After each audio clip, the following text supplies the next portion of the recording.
Okay, now these are two four-step methods. One is the four-step top, and one is the four-step bottom. And let me just erase this because that's wrong. This is the bottom, and this one is the top. Okay, so we'll do the bottom one first, which means we're going to be doing just these four steps. Okay? Because the GCF is not there. There is no number or letter that goes into all three variables. 6, 19, and 7. There's only an x squared, there's an xy here, and there's only a y squared there, so there's nothing that goes into each one of those. So now I'm just going to step into the star variable. So this is my star, and I need to write in my star variable. So in this case, I'm writing in a 6. Variable is star, or its variable is x. 6x, that's my star and my star variable. But I also have another variable over here, y and y. Okay? And then I'm going to remind myself down here that there's a 6 to worry about. Once I'm done with this, I put it down here so that when I'm done with this, I can go, oh, I remember, I'm not done. I thought I was done, but I'm not. I need to take out that extra 6. Because 6 times 6 is not 6. 6 times 6 is 36. But this will make the math much easier to deal with. I don't have to think about adding or subtracting or, you know, anything like that. I just have to do the same thing I did for the 3-step method. Just one step at a time, and then take out a factor of 6. Meaning, I'll take out a factor of 6, which means 6 and 1. So 6 comes out of here, and 1 out of here, or 6 out of here, and 1 out of here. Or it will take out a factor of 3 and 2, which means 3 out of here and 2 out of here, or 3 out of here and 2 out of here. Okay. It doesn't matter which way with the factors. Okay? Alright. So let's begin. That's the second step right there, done. And so now we just got to worry about the third step. The third step is the signs. So this sign comes down. It's a plus every time. Okay? This sign tells me whether these are the same or different. A plus tells me it's the same. A minus tells me that they are different. So these are different. Again, a plus tells me they are the same, and a minus tells me that they are different. Okay? Really important. So, if they're different, if these two signs are different, and this is a plus, this has to be a minus. Good. Okay. So, fourth step. Product, which is the first number times the last number, which in this case is 6 times 7, or 42. And then the middle number is 19. And what am I doing to get to the middle number? You are subtracting. I'm subtracting. This sign right here tells me what I'm doing in the sum. I'm subtracting in the sum. Okay? So I'm trying to find, I'm subtracting in this sum. So I'm trying to find what's happening. What multiplies to be 42 but subtracts to be 19? Okay?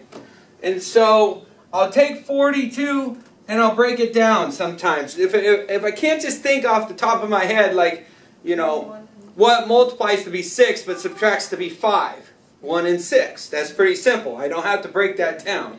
But I might want to break this down and say, okay, 2 goes into here 21 times, 3, 7, 7, 1. And so now I know that there's 2 times 3 times 7 And there's some kind of form that's going to create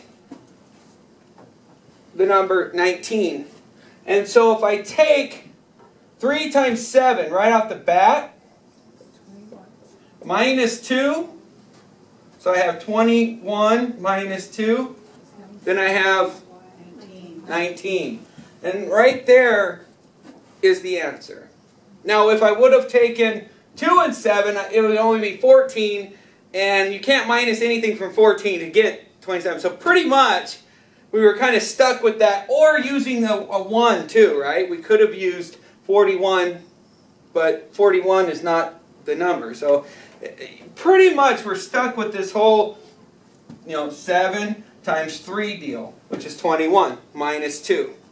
So right off the bat, big number goes first, 21 and 2.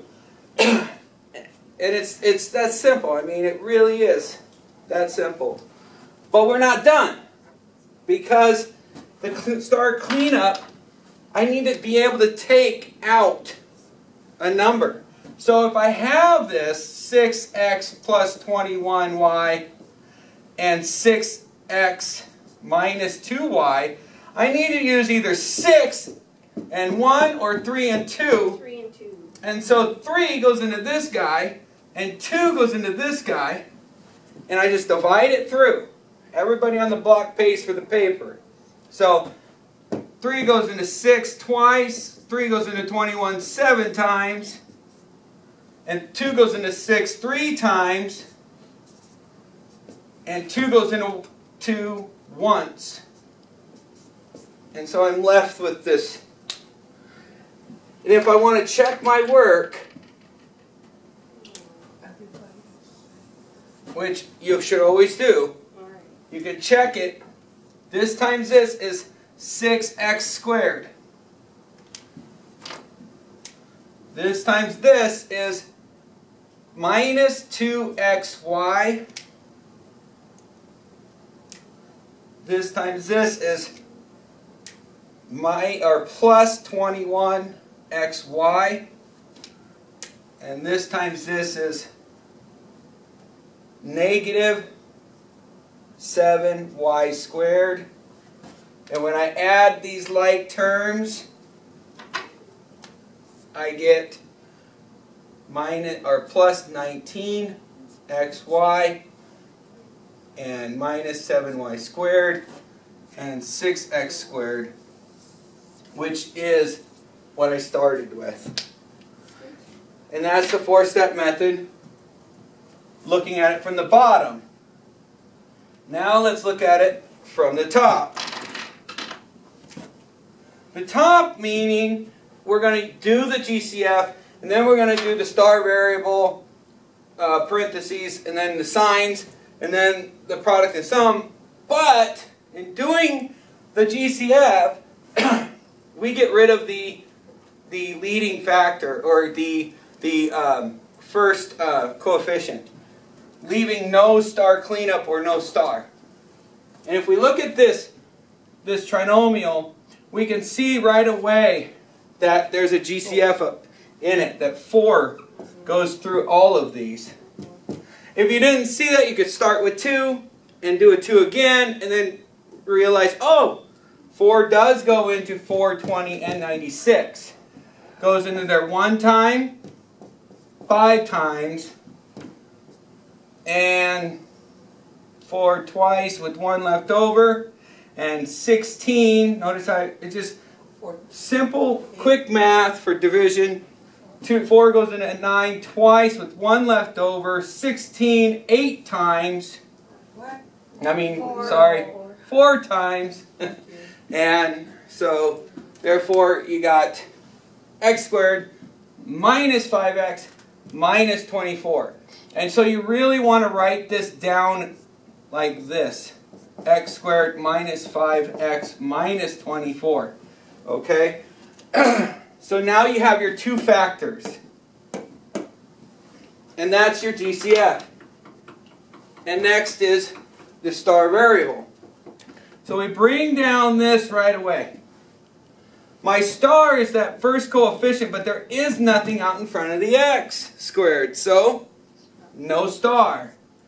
So I got my variable, my parentheses, okay, and I get to move on to my third step, signs. We bring it down, and this tells me that these are the different. Couldn't trick you, huh? Okay, so they're not the different. They're not the same, they're different. So if they're different, then this must be minus, because it's different. Plus. Yeah, it's plus. This is minus, so this is different. It has to be plus. Okay? Alright. And then we go on to our product and sum. The product does not come with this first factor. That has nothing to do with anything except your answer. Okay, you've already taken it out. So this first coefficient is the hidden one, that invisible one that we're using. And we're taking it times 24 to get our product. And our product is 24. And our sum is the middle number, which is 5. So we need to know what we're doing in the sum. We take the second sign in the trinomial, which is negative, and we're saying, hey, we're going to subtract in the sum. Okay? So now I need to find two numbers that multiply to be 24. Let's subtract to be 5. Again, if you can break down 24, that's cool. If you notice, well, I know 8 times 3, or I know 6 times 4, and 6 minus 4 is 2, and that doesn't work. But 8 minus 3 is 5, and that does work. So you can kind of do this in your head, and you should be able to do this in your head most of the time. But every once in a while, you'll have to break the number down and try some patterns when they get really big. Okay? Hello? Yeah. What if we weren't really good at math, like me? Yeah. And we were trying to apply that 24 using the GCF of 2. Or, I guess I should have started with 2. But then that would have been 12. Could you do that the long way just in case? To do the long way, you just break it down. Always your first prime first, 2. 2. And then you keep doing 2's until you can't do 2's anymore. So 2 into 24, 12.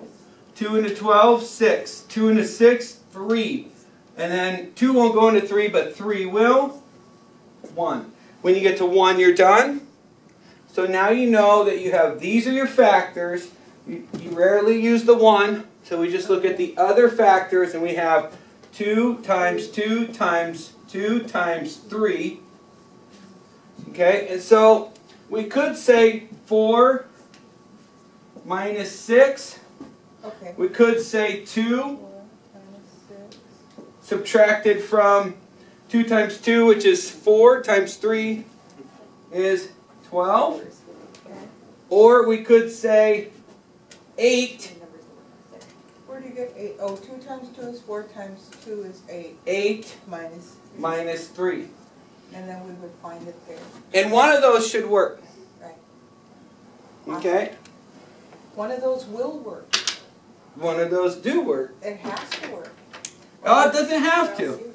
Well, If none of them work, then it's it's not factorable as far as we know yet. Okay. Chapter 10, we'll learn how to factor those. Oh. Well, we won't factor them, we'll learn how to solve them using quadratic formula.